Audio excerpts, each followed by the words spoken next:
अब बात को समझना है, हम लोग जो नष्ट इक्वेशन निकालने वाले हैं वो डैनियल सेल का, किस सेल का? डैनियल सेल का। याद रखना, देखिए अरे क्या क्या कर रहे हो? Nernst equation for Daniell cell, equation for Daniell cell, समझना है? डैनियल सेल का चलो हम लोग नष्ट इक्वेशन आज फाइंड करते हैं। किस सेल का? Daniell cell. हाँ, तो चलो मुझे बता दीजिए बच्चों, हम लोग क्या जानते हैं डैनियल सेल का नष्ट इक्वेशन को स्टार्ट करने से पहले हम लोग क्या जानते हैं? वी नो दैट, हम लोग जानते हैं बच्चों, जानते हैं। अरे देखिए बीच में बॉर्डर खींच देते हैं, है कि नहीं? देखिए बीच में बॉर्डर खींच दिया, हाँ याद रखना, उधर भी चले जाएगा। अरे यार कॉपी लगाइए।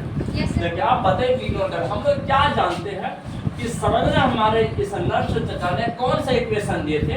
ईएमएफ ऑफ द सेल बराबर standard EMF of the cell, standard EMF of the cell minus RT बट्टा एनएफ एलएन एंटी लॉग बट्टा देखिए ऑक्सीडाइज वाला फॉर्म मेटल का कंसंट्रेशन और बट्टा एमएन देखिए आपका रिड्यूस फॉर्म हो जाएगा।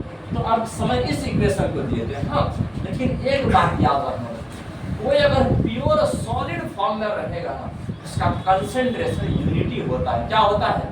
यूनिटी होता है, वर्क होता है। यहाँ पर देख लो कि ये जो मेटल है ये सॉलिड फॉर्म में है, तो अब इसका जो कंसंट्रेशन होगा, इसका जो कंसंट्रेशन होगा वो कितना होगा? वर्क होगा, यूनिटी होगा। इसीलिए हम लोग इस तरह से लिखते हैं कि देख ईएमएफ ऑफ द सेल बराबर standard EMF of the cell minus RT बट्टा एनएफ देख लीजिए एंटी लॉग देखिए तो क्या हो जाएगा 1 बट्टा एमएन प्लस। इस तरह से लिखते हैं, बिल्कुल याद रखना है। हाँ, लेकिन अब हम दोनों के बारे में एक एक करके लिख देते हैं, तब समझ में आएगा। देख लीजिए अब बता दीजिए डैनियल सेल में एनोड के रूप में कौन काम कर रहा था? जिंक कर रहा था कि देखिए पहले हम चलते हैं जिंक इलेक्ट्रोड के लिए। फॉर जिंक इलेक्ट्रोड के लिए बात करते हैं, जिंक इलेक्ट्रोड के लिए किसके लिए बच्चों? जिंक इलेक्ट्रोड के लिए बात करते हैं। अब बता दीजिए तो समझ लो जिंक में कैसा रिएक्शन हो रहा था? वहां पर क्या करते? ऑक्सीडेशन में हो रहा था। ऑक्सीडेशन फिर जिंक क्या कर रहे थे? जिंक 2+ आयन बना रहे थे और कितना मोल इलेक्ट्रॉन को रिलीज करते? 2 मोल इलेक्ट्रॉन को रिलीज करते। इस प्रकार का घटना था। तो अब बता दीजिए इसका ईएमएफ कैसे निकालेंगे? इसका ईएमएफ कैसे निकालेंगे? देखिए जिंक 2+ और यहाँ पर इस प्रकार से मारोगे और जिंक हो गया तो बराबर स्टैंडर्ड वैल्यू लिख दीजिए, इसका स्टैंडर्ड वैल्यू लिख दीजिए और माइनस आरटी जो हो गया आरटी बट्टा यहाँ समझना है। अब ये जो एन एफ है, एन क्या है? Number of mole of electron. तो यहाँ कितना मोल इलेक्ट्रॉन लगा है? 2 मोल लगा है।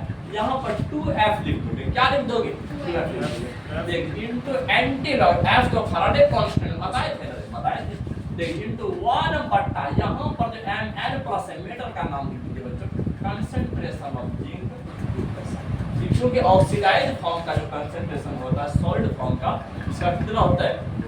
यूनिटी होता है। इसीलिए हम लोग इस रिड्यूस फॉर्म को लिखते हैं। हाँ, बिल्कुल याद रखना है। ये हो गया आपका किस इलेक्ट्रोड का? जिंक इलेक्ट्रोड का। अच्छा दूसरा हमको बता दीजिए बच्चों कॉपर इलेक्ट्रोड के लिए क्या बताए थे? फॉर कॉपर इलेक्ट्रोड के लिए जो कैथोड का काम करता है और जिंक इलेक्ट्रोड ये एनोड का काम करता है। हाँ, डैनियल सेल बहुत बार रिपीट हो रहा है, अब तो भूलना ही नहीं है। देखिए कॉपर इलेक्ट्रोड जो किसका काम कर रहा था? कैथोड का काम कर रहा था। बिल्कुल सेम टू सेम लिख दीजिए। ईएमएफ निकालना है ना, ईएमएफ निकालना है। देखिए कौन है? कॉपर है, कॉपर बाबा कॉपर लिख दिए तो बराबर स्टैंडर्ड वैल्यू लिख दीजिए। कॉपर का कौन सा वैल्यू? स्टैंडर्ड वैल्यू लिख दो और माइनस आरटी बट्टा यहाँ पर भी कितना मोल है? 2 मोल। देख लीजिए क्या करते? अरे इसका तो इक्वेशन नहीं लिखी तो इधर लिख देते। देखिए कॉपर 2+ हो गया और प्लस 2 मोल इलेक्ट्रॉन चाहिए तब न बनेगा कॉपर है, तब बनेगा कॉपर। तो यहाँ पर भी कितना मोल लेंगे? 2 मोल लेंगे तो क्या हो जाएगा? 2F हो जाएगा। क्या हो जाएगा? 2F हो जाएगा। अब इसके बाद एंटी लॉग यूज करो तो 1 बट्टा रिड्यूस फॉर्म बोल दीजिए कॉपर 2+ फॉर्म हो गया है कि नहीं? इस प्रकार का आयन बन गया। बोलोगे सर कि अब आप पूरा सेल का ईएमएफ कैसे निकालोगे? हम बताते हैं। ईएमएफ ऑफ द सेल अगर निकालेंगे तो समझना है बात कि ईएमएफ ऑफ डैनियल सेल का अगर सर आपको ईएमएफ निकालना रहे तो हम ना बताते हैं, देख लीजिए ईएमएफ ऑफ द सेल निकालना रहे राइट साइड का माइनस लेफ्ट साइड का, तो सर राइट साइड में कौन बैठा, देखिए राइट साइड में तेरा दादा बैठा है, ऐसा बात नहीं बच्चों, राइट साइड में आपका कॉपर बैठा हुआ है, तो कॉपर का ईएमएफ देख लिया माइनस किसका ईएमएफ, माइनस जिंक का, देख लिया माइनस जिंक का, क्योंकि जिंक ही ना बैठा हुआ है इनर्ट के फॉर्म में, याद रखना है जिंक 2 प्लस और बाय जिंक होगा। इस प्रकार से बोलोगे सर इसका वैल्यू बैठाइए ना, बड़का बड़का वैल्यू है, हालत खराब हो जाएगा, ऐसा बात नहीं है विद्यार्थी, हमारा बोर्ड भी तो बिल्कुल खाली खाली पड़ा है कि नहीं। अच्छा बता दीजिए, बराबर समझना है, पहले कॉपर का रामायण सुनाइए, देखिए कॉपर के बारे में बोल दीजिए क्या लिखा हुआ है, क्या लिखा हुआ है, standard value of copper electron, अरे अर्षद यहाँ ध्यान दे रे, खाली मोबाइल चलाने में, देखिए कॉपर इलेक्ट्रोड हो गया, बैक कॉपर हो गया, माइनस समझना है, माइनस क्या बात बताए थे, RT बट्टा 2F हो गया, एंटी लॉग इनटू 1 बट्टा, देखिए कॉपर 2 प्लस, यही ना लिखे, अरे यही लिखे। अब बीच में माइनस है तो माइनस लिख देते हैं, बीच में माइनस है तो माइनस लिख देते हैं। चलो अंदर वाला बात बोलो, जिंक के बारे में बात बोली, स्टैंडर्ड ईएमएफ ऑफ द, यहाँ पर लेकिन जिंक है कि नहीं, यहाँ पर जिंक है, देखिए माइनस क्या होगा, माइनस RT बट्टा 2F हो गया, एंटी लॉग हो गया, और गुना क्या लिखेंगे 1 बट्टा जिंक 2 प्लस, यही ना है लेफ्ट हैंड साइड में, वही है लेफ्ट हैंड साइड। अब थोड़ा सा हम जादू दिखाते हैं, तो इस कैलकुलेशन को आगे ले जाते हैं, हाँ समझना है, देखिए ये अब थोड़ा सा लंबा हो जाएगा। Standard EMF of the cell, अभी देखना जहां पर जैसे ही परिवर्तन करेंगे ना फटाक से बोल दोगे कि सर वहां प्रॉब्लम हो रहा है, 12 हो गया, एंटी लॉग यूज के समझना है कि 1 बट्टा कॉपर 2 प्लस आयन हो गया, देखिए हम माइनस को थोड़ा अंदर कर देते हैं, हां देखिए माइनस को अंदर कर देते हैं, माइनस गुना माइनस कितना हो गया माइनस, तो माइनस स्टैंडर्ड ईएमएफ ऑफ, देख लीजिए जिंक 2 प्लस है, जिंक 2 प्लस है हो गया, देखिए अब पता है माइनस माइनस प्लस होता है, प्लस RT बट्टा 2F हो गया, और एंटी लॉग हो गया 1 बट्टा जिंक 2 प्लस है। हाँ तो चलो अब थोड़ा सा इसके बाद देख लेना बच्चों, बहुत बड़ा मैजिक दिखाएंगे आज केमिस्ट्री का, तो देख लीजिए। अच्छा क्या यहाँ वाला बात इसको उठा कर इधर लिख सकते हैं, इधर लिख सकते हैं, देख लीजिए standard EMF of the copper electrode का, कॉपर 2 प्लस का, देखिए कॉपर 2 प्लस का, और माइनस क्या लिख दिए माइनस जिंक का, तो समझना है बात को, जिंक का लिख दिया, देखिए एक साथ में लिख देंगे। अच्छा यहाँ अगर समझ गया ना बहुत आगे निकल जाओगे। इसके पहले देखिए मतलब ये वाला जो टर्म है इससे पहले माइनस, और ये वाला जो टर्म है इससे पहले प्लस, हाँ दोनों से हम देखिए दोनों से हम माइनस को कॉमन कर दें, माइनस को कॉमन कर दिए।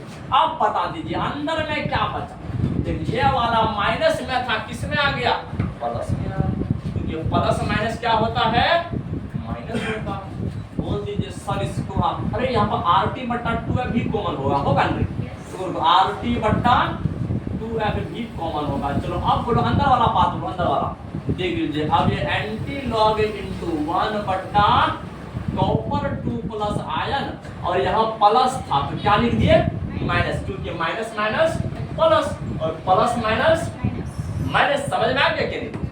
अरे समझ में आ रहा है, थोड़ा सा मैजिक दिखा दिए, क्या लगा रहे हैं दिमाग हैंग हो रहा है, ऐसा बात है। यहाँ पर देखो, यहाँ पर ये टर्म प्लस में था, इससे अगर हम माइनस कॉमन ले तो माइनस में बचेगा, देख लीजिए तो माइनस एंटी लॉग इनटू क्या हो जाएगा 1 बट्टा जिंक 2 प्लस, बिल्कुल याद रखना। ये सब कहानी देखिए पुराना कहानी है। हाँ अच्छा कि अब हम बात बोलने वाले हैं ना, बड़ा दर्दनाक वाला बात है। हम लोग बहुत जमाना पहले एक बात सीखे थे कि याद रखना बच्चों, लॉग इनटू ए बट्टा बी का जो फॉर्मूला होता है वो लॉग ए माइनस लॉग बी होता है। जब फॉर्मूला कभी कभार हम पुट करते हैं है ना, तो लॉग ए बट्टा बी का वैल्यू क्या होता है लॉग ए माइनस लॉग बी होता है। चाहे लॉग रहे या एंटी लॉग रहे, सबके साथ एक समान खेल होता है। हाँ अच्छा यहाँ पर ध्यान दे, यहाँ ध्यान दो, देख लीजिए कि अगर इस एंटी लॉग को तुम लॉग लेकर चले,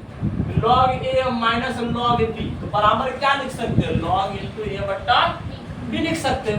अच्छा इस जगह थोड़ा सा हम चेंजिंग करेंगे तो तुम लोग समझ जाओगे ना, एकदम समझदार बंदे हो। देख लीजिए कि copper minus standard EMF of the cell zinc 2 plus ion बट्टा जिंक हो गया माइनस आरटी बट्टा 2F। समझना है बात। देखिए अभी देखिए लॉग एंटी लॉग है, हाँ एंटी लॉग।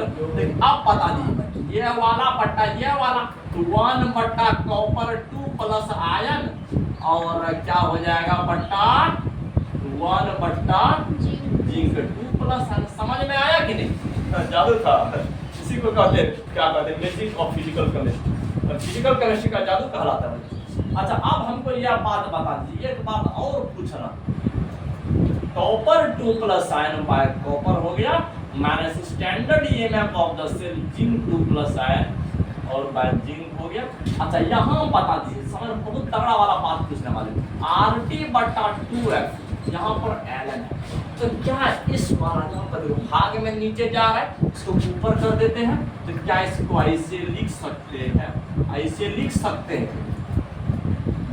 ऐसे लिख सकते हैं क्योंकि यह बट्टा के नीचे था नीचे आया और ये भी बट्टा के नीचे था तो ऊपर गया है ना रे। ऐसे ही ना हम लोग पढ़े हैं बचपन की क्लास में 1 बट्टा 2 बट्टा 3 बट्टा 4 को कैसे लिखते हैं। ये बीच वाला जो खुलता है वो भाग का काम करता है बच्चों, भाग का काम करता है। इसको तुम गुना अगर बनाओ तो 4 बट्टा 3 हो जाए, उलट गया ये वाला बंदा नीचे आ गया और ये जो नीचे से जो नीचे था ऊपर चले गया है ना रे।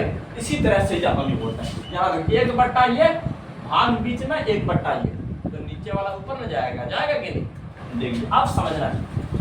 हाँ देखिए ये सब निकल रहा है मेरा ईएमएफ ऑफ द सेल, ये डायरेक्ट सेल के लिए निकल रहा है। हाँ बिल्कुल याद रखना। अच्छा इफ अगर याद रखना यहाँ पर ध्यान, अब ये जो कॉपर इलेक्ट्रोड जो है, क्योंकि हम लोग जानते थे कि ईएमएफ ऑफ द सेल जो होता है क्या होता है, राइट साइड का ईएमएफ माइनस लेफ्ट साइड का ईएमएफ, तो यहाँ पर थोड़ा सा स्टैंडर्ड फॉर्म में है ना रे। तो सर जी अगर देख लीजिए, अगर जानते हो अगर क्या कहते हैं किसी के घर में मेहमान बन करके तुम जाओ, तुम समझ रहे हो उसके घर में बड़ा बड़ा मिनिस्टर आए होंगे, बड़ा बड़ा क्या बराक ओबामा आए होंगे, डोनाल्ड ट्रम्प आए होंगे, तो लेकिन तुम लोग देख रहे हो बड़ा बड़ा इंसान आए होंगे, तो तुम क्या अपने आप को वो धोती और पजामा पहन के जाओगे? नहीं जाओगे, तुम भी स्टैंडर्ड बन करके जाओगे, जाओगे नहीं। तो पहले जो ईएमएफ ऑफ द सेल था राइट साइड का ईएमएफ माइनस लेफ्ट साइड का। देखिए अब यह राइट वाला भी स्टैंडर्ड बन गया है और लेफ्ट वाला भी स्टैंडर्ड बन गया है, तो आपका सेल का ईएमएफ भी क्या बन जाएगा, स्टैंडर्ड बन जाएगा। इन दोनों के बदला में तुम ऐसे भी लिख सकते हो standard EMF of the cell, तो बराबर राइट साइड का क्या है, एक standard EMF of the copper electrode का और minus standard EMF of zinc electrode का। इसका मतलब हमारा बताने का मतलब यह है, अभी इन दोनों के बदला में क्या लिखने वाले हैं, standard EMF of the cell, जो डैनियल सेल के लिए कितना होता है 1.1 वोल्ट होता है कि नहीं, 1.1 वोल्ट होता है। अच्छा अब हमको यह बात बता दीजिए, इसीलिए यहाँ समझना ईएमएफ ऑफ द सेल निकाल रहे थे, ईएमएफ ऑफ द सेल निकाल रहे थे, ईएमएफ ऑफ द सेल बराबर क्या हो जाएगा जानते हो, इन दोनों के बदला में क्या यूज कर दिए, standard EMF of the cell, क्या यूज कर दिए, standard EMF of the cell, minus क्या हो गया, माइनस आरटी बट्टा 2F, माइनस आरटी बट्टा 2F हो गया, और एंटी लॉग यूज किए इनटू जिंक 2 प्लस आयन बट्टा कॉपर 2 प्लस, बस कम खत्म हो गया। देख लीजिए हाँ, तो इसमें याद रखना है आपका जिंक 2 प्लस आयन का कंसंट्रेशन क्वेश्चन में दिया हुआ रहेगा, इसका भी दिया हुआ है। हाँ और यह सब का तो वैल्यू तुम लोग जानते ही होंगे कि आर का वैल्यू क्या होता है बच्चों, 8.314 जूल पर मोल पर केल्विन होता है, कितना होता है। और ये क्या है टेम्परेचर जो है, ये कोई टमाटर नहीं है, इसका वैल्यू कितना लोगे 298 केल्विन। इस फाराडे का तो वैल्यू आपको पता ही है, इसका वैल्यू 96,500 अप्रॉक्स यूज करना है, और ये 2 जो है ये आपका बदलता है, अगर 1 मोल रहा तो 1 हो जाएगा, 2 मोल रहा तो 2 हो जाएगा। लेकिन ये तीनों का वैल्यू बदलने वाला नहीं है। तो हमारा एनसीईआरटी जानते हो, तीनों का वैल्यू पुट करके एक सिंपल इक्वेशन बना दिया। सिंपल इक्वेशन, हाँ याद रखना है, जिसको क्या कहते हैं, हर स्टूडेंट को याद रखना जरूरी है, क्योंकि न्यूमेरिकल के टाइम में उतना आर का वैल्यू बैठाओगे, टी का वैल्यू बैठाओगे और एफ का वैल्यू बैठाओगे तो बहुत ज़्यादा कैलकुलेशन करना पड़ेगा बच्चों। अपने पैकेट में मोबाइल लेकर के एग्जाम देना, वो वहाँ पर जाना पड़ेगा, जो कि अलाउड नहीं करता है हमारा सीबीएसई बोर्ड और जेक बोर्ड, है कि नहीं, जो अलाउड नहीं करता है। हाँ लेकिन बच्चों क्या कहते हैं, मजबूरी में तो ऐसे बोर्ड वाले कुछ चाहिए कि कम से कम स्टूडेंट के लिए वो कैलकुलेटर का अनुमति करते हैं, है ना रे। बात ऐसी होता है, अरे जैक कोई भी बोर्ड वाला ना कि कैलकुलेटर को अलाउड कर सकता है, लेकिन आजकल बच्चा लोग ऐसा धंधा करता है, कैलकुलेटर के साथ मोबाइल ले जाएगा एकदम और इतना बड़ा। क्योंकि कैलकुलेशन जैसे मान लीजिए तुम पीसीबी रखे हो तो तुम्हारा मैन क्या है, बायोलॉजी मैन है, फिजिक्स केमिस्ट्री तो साइड में रहता है कि नहीं। अब तुम दिमाग लगाए, बायोलॉजी वाले स्टूडेंट के मैथ कैसे स्ट्रॉन्ग होगा। बायोलॉजी वाले तो ये जाना करते हैं, देख लीजिए कि क्या कहते हैं वो 60s + 40s = 80s होता है।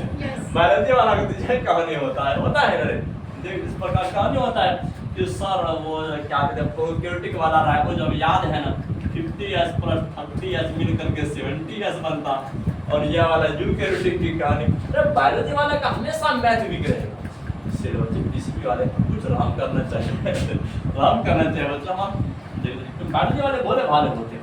देखिए यहाँ समझना, आर का वैल्यू, टी का वैल्यू और एफ का वैल्यू और तुम पुट करके बैठा दोगे, हमारा एनसीईआरटी बहुत अच्छा इक्वेशन दिया है, इसको याद रखना जरूरी है। तो बच्चों जानते हो, अगर यहाँ पर यह वाला सेल अगर डैनियल सेल रहा तो standard EMF of the cell कितना लिख दोगे, 1.1 वोल्ट लिख दोगे, याद रखना है। हाँ देख लीजिए कि आपका standard EMF of the cell minus इन तीनों का वैल्यू पुट करके देखिए, वो इन दोनों का कर करके इससे अगर भाग दे दोगे तो 0.059 आ जाता है। कितना आ जाता है, 0.059, और बट्टा नीचे में जो 2 देख रहे हो ये वाला वैल्यू बदल सकता है। अगर 1 मोल रहा तो यहाँ पर 1 बैठाओगे, 2 रहा तो 2 बैठाओगे, अगर एल्युमिनियम रहा तो 3 बैठाओगे, है ना रे। इस तरह से यहाँ का वैल्यू बदलता जाएगा। देखिए अब ये जो हम निकाले हैं, यहाँ पर हम इस एंटी लॉग का यूज करके नहीं, लॉग का यूज करके निकाले हैं। देखिए क्योंकि हम लोग को पता होता है बच्चों, एंटी लॉग बराबर क्या होता है कि 2.303 log 10 पर बेस।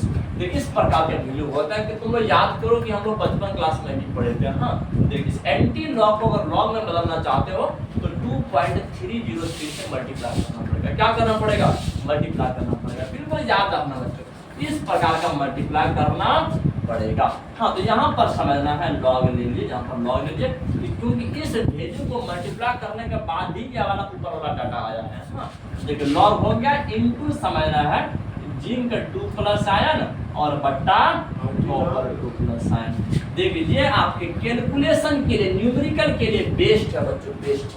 बोलो आरटी को गुना करना 0.059। इस आर टी को पहले गुना किया, इसके बाद इस फैराडे कांस्टेंट से भाग, इसके बाद 2.303 से गुना किया, इस ln को लॉग में बदलने के लिए। तो आपका जो वैल्यू आएगा वो कितना आएगा, 0.05। टोटल का मिला के दिए सर आपको, बस टोटल का मिला करके, सिर्फ इस 2 को छोड़े, 2 को छोड़े हैं, बाकी इन दोनों का तो कंसंट्रेशन दिया हुआ रहेगा। ले सकते हैं सर आपके साथ 0.059।